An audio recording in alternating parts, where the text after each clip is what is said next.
मंचस्थ विराजे हुए आचार्य वृंद संगीतक बंधु, परमात्मा की अकारण करुणा, अनंत जन्मों के पुण्यों का प्रभाव,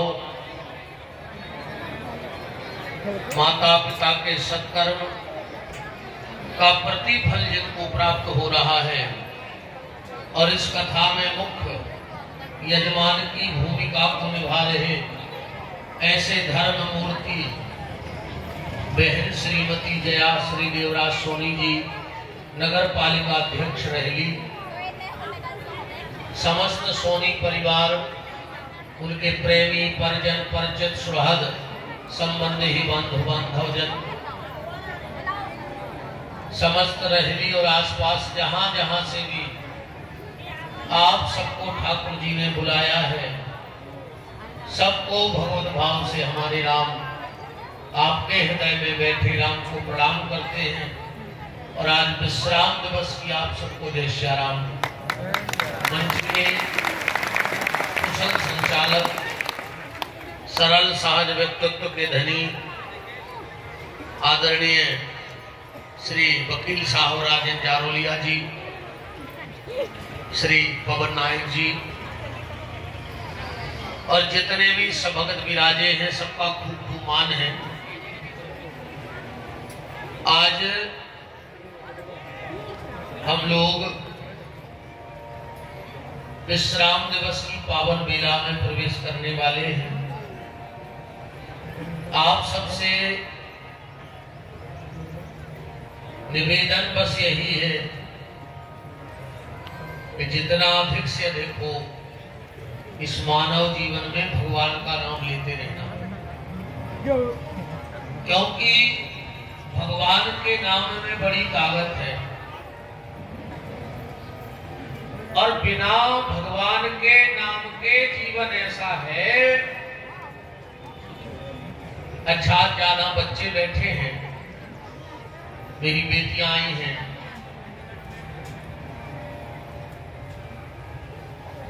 एक बात से आज की बात को प्रारंभ करेंगे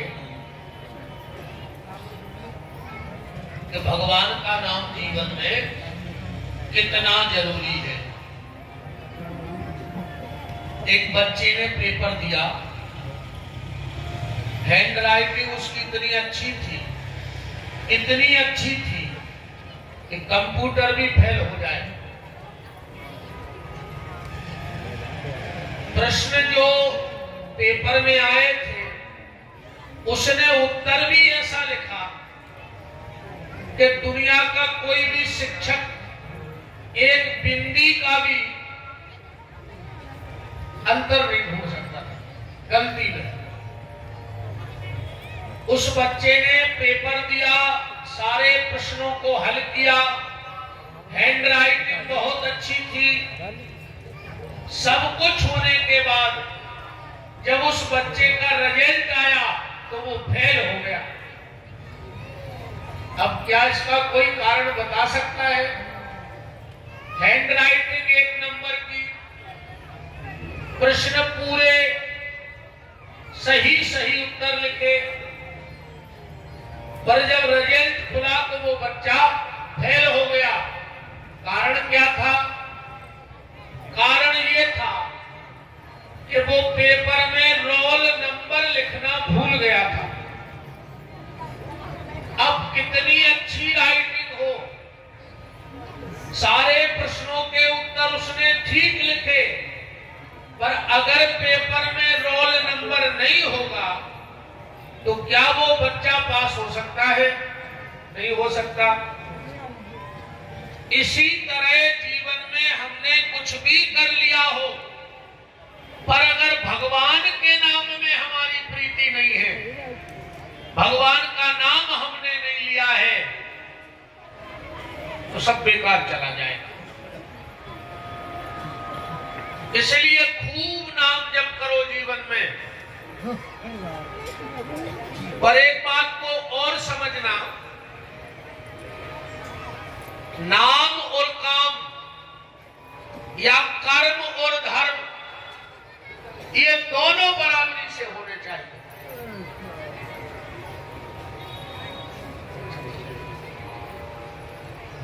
भी उतना ही पुष्ट रहे और तुम्हारा पुरुषार्थ भी उतना ही पुष्ट रहे। ना तो अकेले कर्म के भरोसे बैठना, ना अकेले भाग्य के भरोसे बैठना। भाग्य के भरोसे भी मत बैठना, ऐसी कथाओं से कुछ नहीं है। ना हम तुम्हें कोई ऐसे उपाय बताएंगे कि बेलपत्री पे शहद चिपका के शंकर जी की पिंडी को लगा दे तो पास हो जाओ। अगर बेलपत्री पे शहद लगा के पिंडी से चिपकाए से पास होते तो शिक्षकों की कोई जरूरत ही नहीं आती, पढ़ने की कोई जरूरत ही नहीं थी। हाँ, भगवान शंकर की पिंडी पे बेलपत्र चढ़ाओगे तो इतना जरूर होगा कि जो पढ़ाई में बाधाएं आ रही है वो बाधाएं दूर हो जाएगी, पर पढ़ना तो पड़ेगा। बिना पढ़े कुछ होने वाला नहीं है। तो खाली भाग्य के भरोसे भी मत बैठना, पुरुषार्थ करना ही होगा। पर पुरुषार्थ में परमात्मा की कृपा और अगर हो जाए, परिश्रम करे कोई कितना भी, लेकिन कृपा के बिना काम चलता नहीं है। निराशा निशा नष्ट होगी न जब तक दया सिंधु जब तक निकलता नहीं। तो कर्म और कृपा इनको साथ साथ लेके आगे बढ़ो। जैसे वकील साहब को पता होगा, बैंक में जो लाकर ले लेते हैं व्यक्ति, आपको अध्यक्ष है, बैंक में जिस व्यक्ति के पास लाकर होता है उसकी दो चाबी होती है। एक चाबी होती है बैंक वालों के पास और एक चाबी होती है धारक के पास। अब अगर बैंक वाला भी चाहे कि हम एक चाबी से लाकर खोल लें तो नहीं खोल सकता, और धारक भी जाकर के चुपचाप अगर एक चाबी लगा के अपना लाकर खोलना चाहे तो नहीं खोलेगा। उसका नियम है कि जब दोनों चाबी बराबर एक साथ लगेगी तो बैंक का ताला खुलेगा, एक चाबी से ताला नहीं खुलता। ऐसे ही ये मानव जीवन है, इसमें भी दोनों चाबियां बराबरी से चाहिए, पुरुषार्थ की और परमात्मा की कृपा की। जब दोनों चाबी एक साथ लगती है तो बद किस्मत के ताले भी खुल जाया करते हैं। इसलिए पुरुषार्थ से पीछे मत हटना। जीवन में दो लोग कुछ नहीं कर सकते,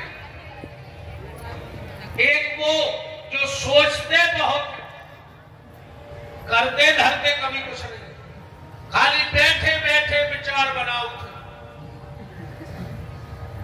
कोई इस क्लास में था या कोई हमने पढ़ा था कहीं, थोड़ा थोड़ा याद आ रहा है। एक आदमी स्टेशन पर बैठा था तो कोई सेठ आया, कहा हमारा ये लगेज है, सामान है, इसको घर तक पहुंचाना है। सामान क्या है? बोले एक घी कॉपी का। मजदूरी क्या मिलेगी? पहले का समय बोले 1 रुपया। उसने कहा चलो ठीक है। सेठ जी आगे आगे उन्हें घी कॉपी का धरो सर पर पीछे पीछे। अब सोचे जा रहा हो तो जब जो पी का हम उसे रख दे तो 1 रुपया मिले। अब 1 रुपया को एक अंडा ले है, फिर अंडा में से मुर्गी निकल है, फिर वह मुर्गी बहुत अंडा दे है, फिर हम बहुत बड़ो पोटली फार्म खोल गए हैं, फिर हमारी अच्छी जगह शादी हो जाए, हमारे पास गाड़ी बंगला घोड़ा पैसा पत्नी,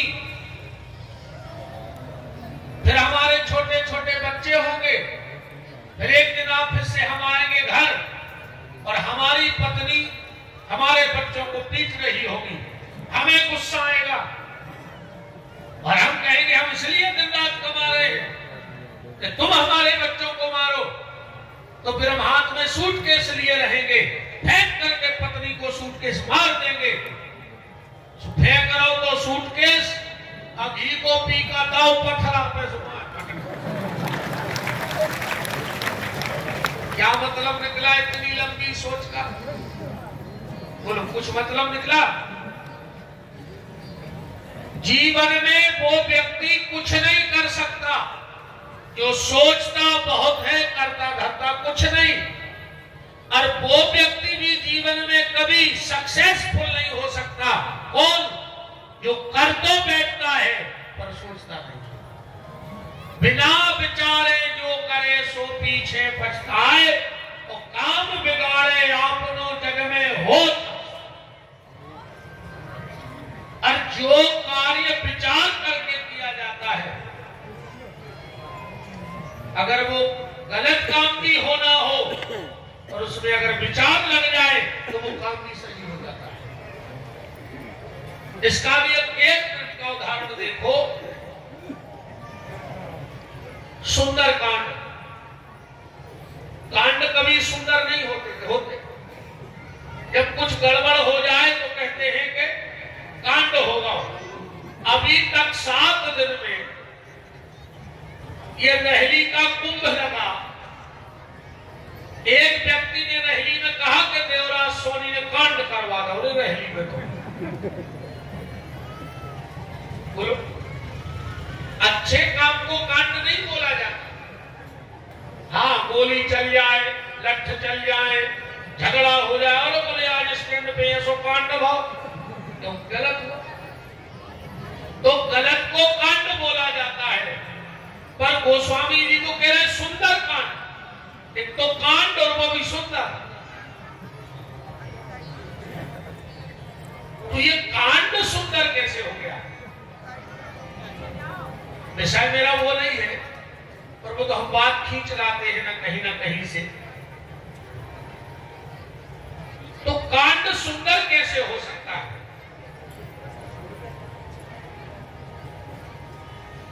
इसके एक कांड इस तरफ है, एक कांड इस तरफ है। किष्किंधा इस तरफ, अलंका उस तरफ है, अब बीच में सुंदरकांड।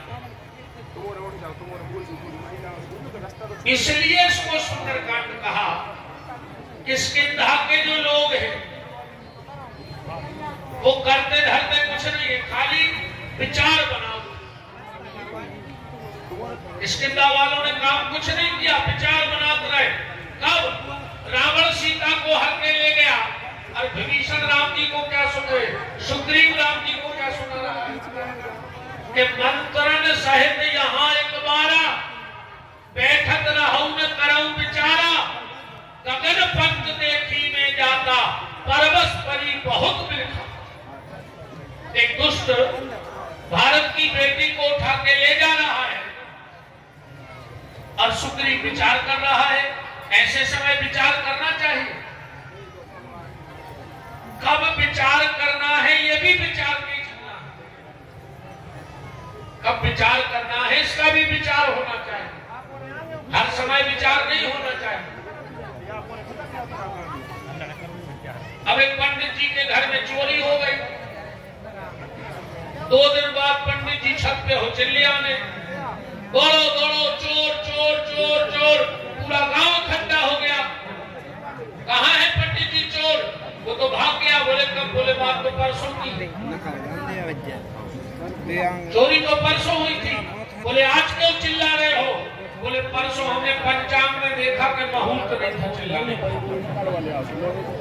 आज का अब बताओ, ऐसे समय पंचांग खोलो, घड़ी कौन चल रही, चल रहा है कि नहीं चल रहा है? बोलो।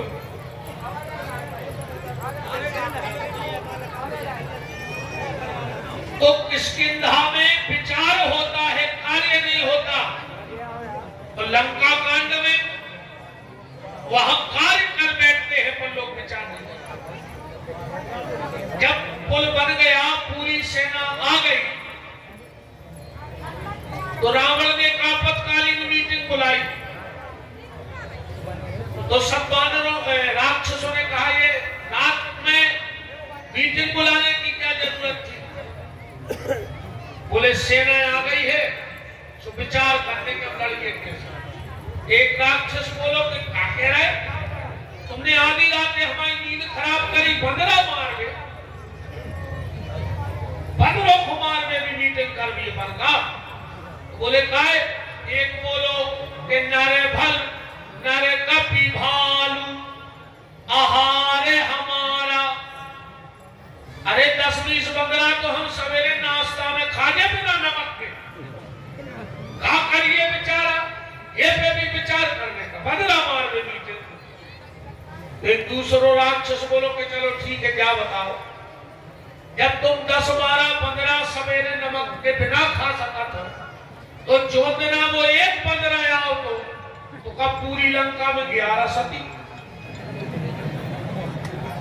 पूरे मिलके एक बंदरा को तो खा नहीं पाए, और अब कितने बंदरा आ रहे हैं? कोई बता सकता है राम जी की सेना में कितने बंदर थे? है किसी के पास संख्या?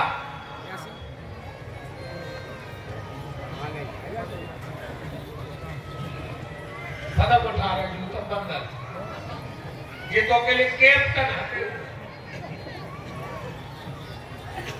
ईमानदारी क्या है, देखो को बताया है और पता कारियों वो उसे पूछ के भी के कितने हैं। पार्वती ने शंकर जी से पूछी था बात कि भोलेनाथ, राम जी की सेना में बंदर कितने हते? शिव जी बोले चुप। पार्वती बोली बताओ, तो शिव जी बोले चुप। बताओ तो कितने हते? शिव जी बोले चुप। पार्वती बोली आप ऐसा क्यों कह रहे हो? शिव जी बोले देवी, दुनिया में वो सबसे बड़ा मूर्ख जो 2 काम करवे बैठ जाए, मेंदरे तोलवे बैठ जाए। बताओ, मेंदरे तोल पे हो, 4 चढ़े दोनों 6 हो चढ़ के पलवा में। मेंढक की तोल और बंदर की गिनती कोई नहीं कर सकता दुनिया। रावण में लिखा है ऐसा, मेरी कोई बात नहीं है। जो मूर्ख जो कर चाहे देखा, शिव जी कह रहे वो दुनिया का सबसे बड़ा मूर्ख जो 2 काम करे। बात तो सिर्फ हम ये कह रहे हैं आपसे, एक वो व्यक्ति कभी जीवन में सक्सेस नहीं होता जो सोचता है करता कुछ नहीं, अरे वो कभी जीवन में सक्सेस नहीं होता जो कर तो बैठता है पर सोचता नहीं, पर जो सोच के कार्य करता है उसका जीवन सुंदर कांड बन जाता है, गलत कांड उसके घर में होते नहीं। तो नाम जप करते रहिए, बात नाम जप की है। और आज विश्राम मेला में 2 छोटी छोटी कहानी, एक तो उन माँ बाप के लिए जो चाहते हैं कि उनके बच्चे अच्छे रास्ते पे चले, तो फिर आज कैसे के बाल बच्चे इतने इंटेलिजेंट बच्चा हो रहे हैं आज के समय में, इतने इंटेलिजेंट बच्चे हैं आज के समय में कि आप कल्पना नहीं कर सकते। तुम सोच नहीं सकते कि इनकी बुद्धि चलती कितनी है। एक बच्चा दौड़ के घर आया, बब्बा बैठे थे, बोले बब्बा बब्बा बब्बा, बोले क्या है? बोले भीतर चलो। बोले क्या है? बोले हमारे स्कूल की मैडम आ रहे। बब्बा बोले कि तुम जाओ भीतर, तुम्हारे स्कूल की मैडम, हम कहे जाए? बच्चा बोलो कि बब्बा तुम्हारे मरेगी तो छुट्टी ले आए। इतने खतरनाक बच्चे, तुम इनके जवाब नहीं दे सकते। एक बच्चे ने अपनी माँ से कहा, माँ तुम्हारी नजर में मेरी क्या कीमत है? माँ ने कहा बेटा तुम मेरे लिए लाख हो, तुम तो मेरे लिए लाख होते हो। बोले फालतू बात है करो, सही बताओ तुम्हारी नजर में मेरी क्या कीमत है? बोले तुम मेरे लिए करोड़ों के हो, तो लड़का बोलो करोड़ में से 50 को दे दे, सो मैं आइसक्रीम खाया।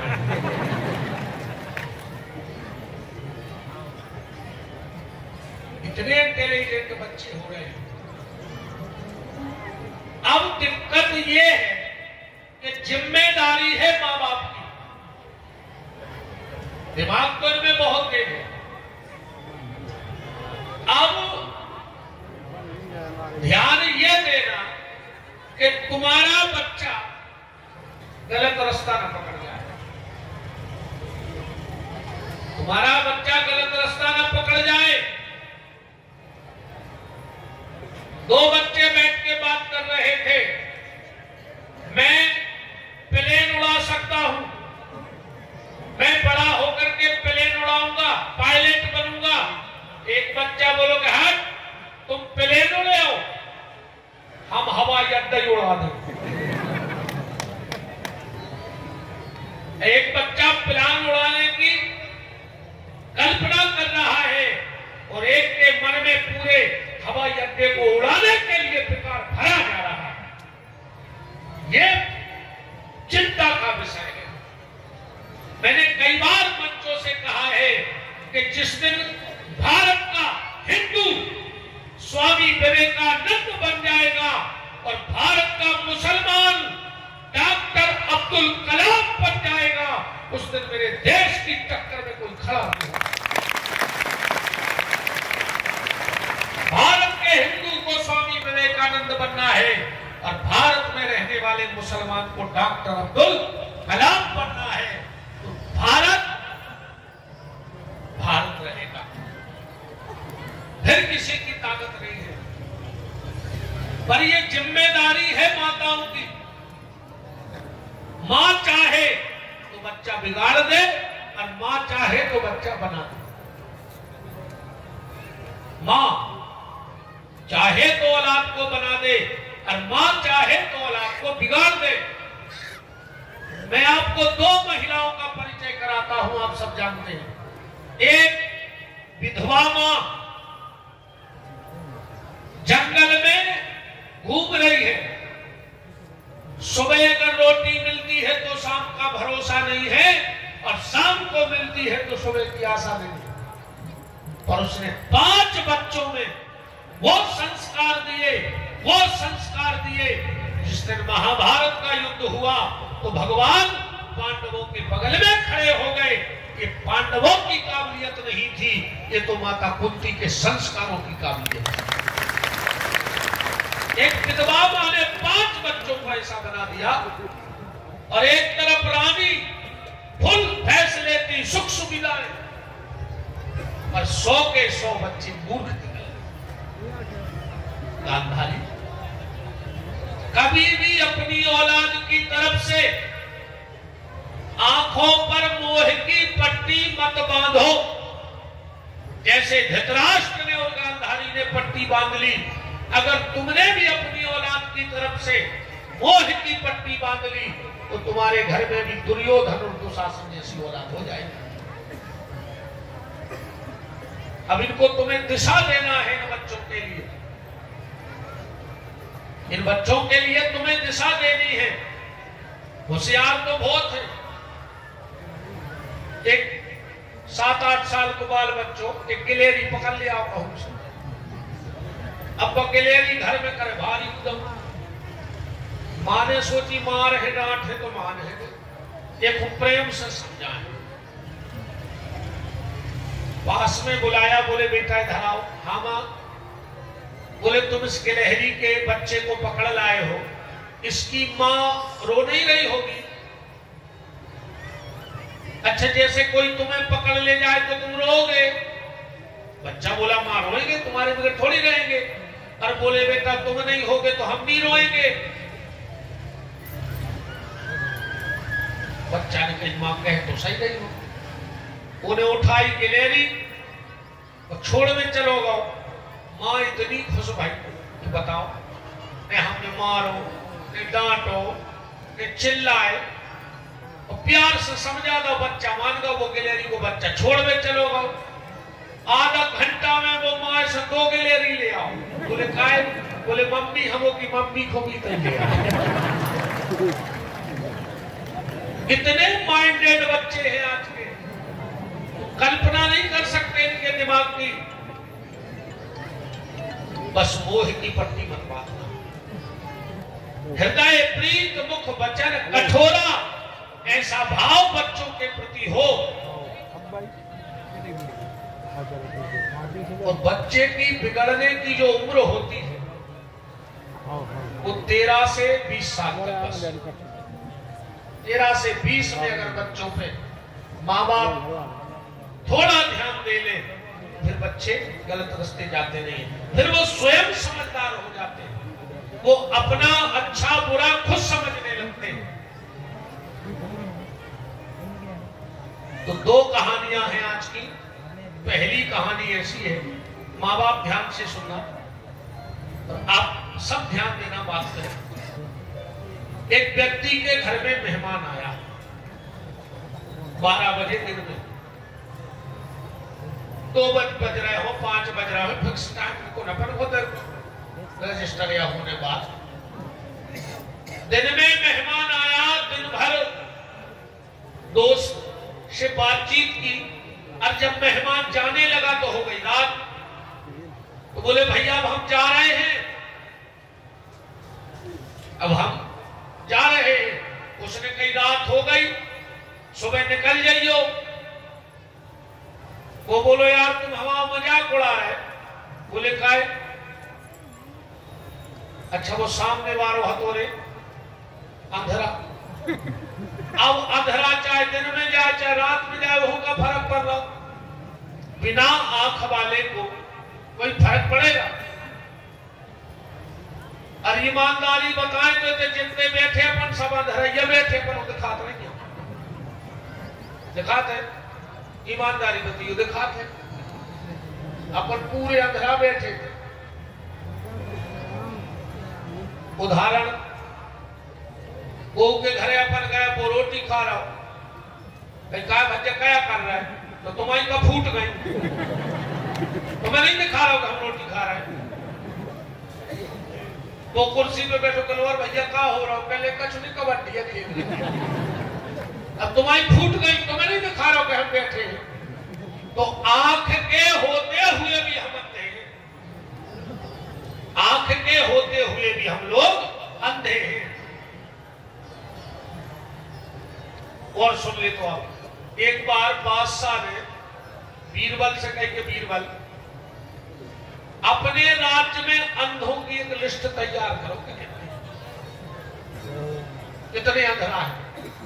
बीरबल बोलो साहब 15 दिन लग जाए सर्वे में, खर्चा भी है। बोले कितने? बोले 2 लाख को खर्च हो जाए। भाई कर्मचारी लगे होंगे तन देने पर। बादशाह बोलो कि बीरबल फिर हम करवा है सर्वे, कोई कम बड़ होगा तो तुम्हें 4 लाख को जुर्माना लगा, 6 साल की जेल। बीरबल बोलो हाउ साहब दो 2 लाख रुपया। 2 लाख रुपया गए, घरे आओ, बीरबल पत्नी से बोलो कि 2 लाख रुपया करो अच्छे खर्च। बोले तुम्हें कर्मचारी नहीं लगाने को, तो हम लग कैसा। बोले तुम कहां जा रहे हैं? बोले हम कुंभ नहाए आया, फिर भी हो गए थे। अब बोले लिस्ट, बोले बात हम तुरंत बना। 14वें दिन रात में बीरबल घरे आ गए। पत्नी ने कही कि तुमने एक नाम लिखो ने एक कागज, कहां से दे हो 4 लाख में 2 लाख और खर्च हो गए। बीरबल बोलो तुम तो चिंता न करो, जे को हमें समय ने बुला में आज कह दियो छत पे है, बाहर हो देखो। सवेरो भाव बीरबल ने एक रस्सी में बांधो जूता और चढ़ गो छत पे, और वो जूता चकनाए घेरा। 10:30 बजे कचहरी खुली। जब बीरबल पेश ने भाई तो बादशाह ने सिपाही पहुंचा, जाओ देख के आओ तक आए नहीं जाओ। पहुंचा, अब वो तो जूता चलना ही रहो। तो बोले बीरबल जो क्या कर रहा है? बीरबल जो क्या कर रहा है? बोले सुनी ने सिपाही को आ गई गुस्सा, आके बोलो राजा साहब वो पागल होगा, सुना ही नहीं रहो। मंत्री बोले तो हम जा रहे हैं। अब बीरबल तो कोई काम कर रहा हो, ये क्या कर रहे हो? मंत्री ने सोची बादशाह ने भारी मुंह लगा ला, जो हमारे नहीं कर दिया जरा। आपके राजा से बोलो, राजा साहब तुमने दोनों सिर चढ़ा ला, वो सुनाई नहीं रहा की। राजा बोलो तो अब हम ही जा रहे हैं, अब वो तो कोई काम लगाएंगे। ए बीरबल ये क्या कर रहा है? ए बीरबल ये क्या कर रहा है? बादशाह की ने सुनी। बादशाह बोलो हम बता रहे तुम्हें, बनवाए क्यों बुलवाए। बादशाह पहुंचा दरबार में और पीछे से बीरबल पहुंचे। क्यों रे बीरबल इतना लेट? अरे बोले साहब लिस्ट बना रहे थे। बोले बन गई। बोले आओ दिखाओ क्या है। खोलियों में 3 नाव, सबसे पहले लिखो बादशाह, दूसरे नंबर पे मंत्री और तीसरे पे सिपाही। बोले क्यों रे हम लोग अंधे हैं?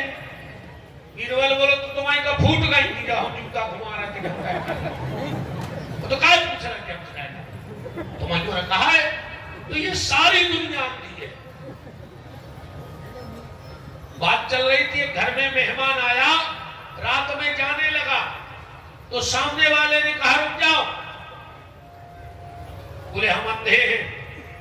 उसने कहा माफ करना भूल गए थे, चलो एक काम करो, रात हो गई है, तुम्हें जाओ जरूरी है तो जो लालटेन लाएगा।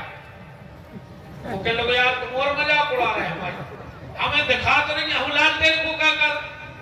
वो बोलो मित्र नाराज नहीं होना, हमें पता है कि तुम्हें नहीं दिखता, पर जब तुम्हारे हाथ में जलता हुआ लालटेन होगा तो जो सामने आंख वाला आ रहा होगा उसे तो दिख जाएगा, उसमें एक्सीडेंट नहीं होगा। उसने कहा बात में तो कम है। उसने लालटेन जलाया और दे दिया, वो लालटेन ले चलो जाओ। रास्ता में जाके एक आदमी से घरो तो ही सुर मार करे तो कह लो अंधेरा है, तो कह लो हम तो सही में है, का तुम भी हो। बोले मतलब? बोले हमारे हाथ में लालटेन है, तुम्हें नहीं दिखानी। अच्छा वहां लालटेन बुझ गई थी, अब अंधेरा होगा बता के बुझ गई। इतनी सी कहानी माँ बाप ध्यान से समझ लेना। हमारे घर में जो मेहमान आया है हमारा बच्चा, वो अभी अंधा है। बच्चों को अपना भविष्य नहीं दिखता, वो अपना अच्छा बुरा नहीं जानते, अंधे हैं। इसीलिए कई विचारकों ने कहा है कि बुढ़ापा लंगड़ा होता है और जवानी अंधी होती है। व्यक्ति को अपना अच्छा बुरा नहीं दिखता जवानी में, तो जवानी अंधी है, बुढ़ापा लंगड़ा है। और जब तक अंधी जवानी को लंगड़े बुढ़ापे का सहारा नहीं मिलेगा तब तक आनंद आने वाला नहीं। अच्छों को ऐसे समझ लो, एक गांव में आग लग गई और वो गांव को नियम हतो कि तो गांव में लंगड़ा होते और जिनके दो ही पांव रहते सो फिर अंधा होते। एक कमी तो रहता ही, या तो अगर दो ही आंखें हैं तो पांव टूटते रहे, और दो ही पांव सुरक्षित है तो आंख फूटी गई। एक बार उस गांव में आग लग गई, पूरा गांव जल के राख हो गया, क्योंकि लंगड़ा भाग नहीं पाया और अंधा देख नहीं पाया। वो गांव को नाव जानत का है, वो गांव को नाव है रहली। या तो ये आदमी अंधरा है या फिर लंगड़ा है। ध्यान से सुन जाइए बात। बुढ़ापा लंगड़ा, जवानी अंधी है, और हर गांव की यही हालत है, बूढ़े जवान सब में। पर दो लोग उस आग में से निकल गए। अंधे ने लंगड़े से कहा लंगड़ा तू चल नहीं सकता, मैं देख नहीं सकता, तो तू मेरे कंधे पे बैठ जा, तू रास्ता बताता चलना और मैं चलता जाऊंगा। तो लंगड़े को कंधे पे बिठा लिया, लंगड़ा रास्ता बताता गया, अंधा चला गया। तो जब तक बूढ़े बुढ़ापे का मार्गदर्शन, उनका अनुभव आज के जवान के साथ नहीं चलेगा, तो आज भी हर जगह आग लगी है, वही मनस्ता की आग, बोली की आग। पहले शायद आप लोगों को याद होगा, पहले जब होली जलती थी तो होली की आग एक एक साल तक घर में जलती थी। माताएं चूल्हे में कंडा राख से दबा देती और कोई से सवेरे आगे जला लेती। और अगर बुझ भी जाए तो बगल वाले के घर से कंडा पे आग ले आती। आग तो आज भी लगी है। और पहले होली की आग चलती थी, आज घर में बोली की आग चल रही है। हर घर में बोली की आग लगी है। हम एक दूसरे से कटु शब्द बोल रहे हैं। भगवान करे फिर वही समय आ जाए कि ये बोली की आग बुझ जाए और हर घर में साल भर होली की आग जलती रहे। वो समय अच्छा था। आज तो आदमी के लिए टेमा ही नहीं ना। अब कछु कछु तो कहते हैं हम तो इतने बिद गए हैं कि खावे को तक टेम नहीं। फांसी लगा ले मर जा, दूसरे मारो तो जहर खा ले। दिन रात कदों भाई कमा रहे और खा है नहीं रहे। कौन बाप को धर रहा है बताओ। भैया रे बिछाई बढ़ा चाहिए अगल बगल, ये तरफ ठंडा आ गई, ये चाय नहाए बढ़ा लियो। राम और राम। तो बात यह है कि जब हमारे यहाँ बाल गोपाल हुआ, वो अपना अच्छा बुरा नहीं जानता, तो माँ बाप उसे संस्कार की लालटेन दे देते हैं और माँ बाप निश्चिंत हो जाते हैं। और वो संस्कार की लालटेन गली में जाके बुझ जाती है और बच्चा गलत रास्ते पे चला जाता है। बात सिर्फ ये कह रहा हूं, अपने बच्चों को संस्कार दो, पर बीच बीच में उन संस्कारों को परखते रहो। बीच बीच में परखते रहो। और सबसे ज्यादा दिक्कत है मोबाइल में। अरे एक बात हमारी आज गांठ में बांध लो, चाहे तुम्हारा बेटा हो चाहे बेटी, अगर तुम्हारा बच्चा उसका फोन आता है और अगर वो कान में दबा के बगल में चला जाता है तो समझ लेना कि तुम्हारा बच्चा हाथ से निकल चुका है।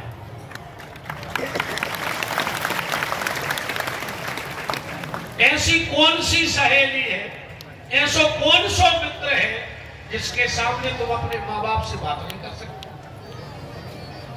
अगर बच्चा कान में फोन दबा के बगल में चलो जाए घर में, समझ लियो कि होगा काम। पर तो थाने में रिपोर्ट लिखा है, कच्चू नहीं हुए कई साहब रात में हमारे सोता ही रहे। अब मर जब फांसी लगा ले तो बगल के कमरा में सोच रहा है, तुम्हें होश रख गया। 3 किलोमीटर दूर पुलिस बैठी रही, बाका करे।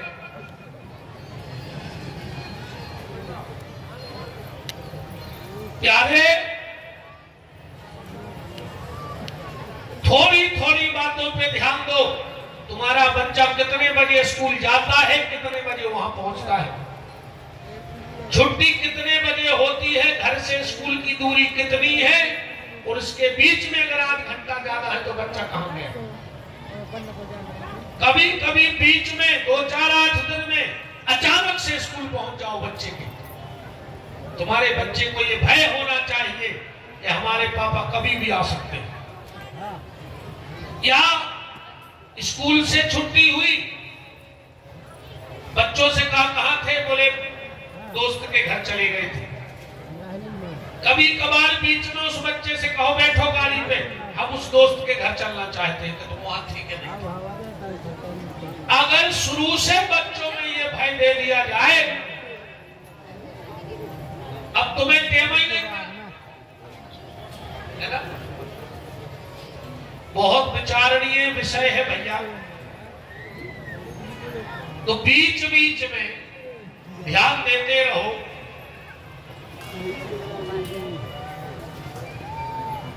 मैं आज जिस विषय को लेके बैठा हूं, वही पहुंच रहा हूं। एक कथा को रास्ता दे करके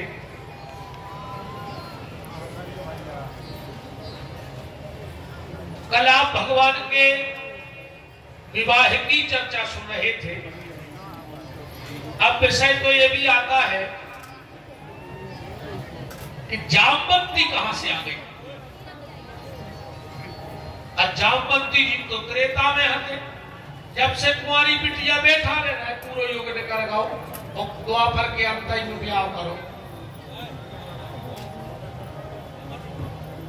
जामवंती राधा जी की छाया थी, ललिता सखी। खंडानंद जी ने बड़ा प्यारा भाव लिखा है। पर वास्तव पर दूसरी तरफ चलिए,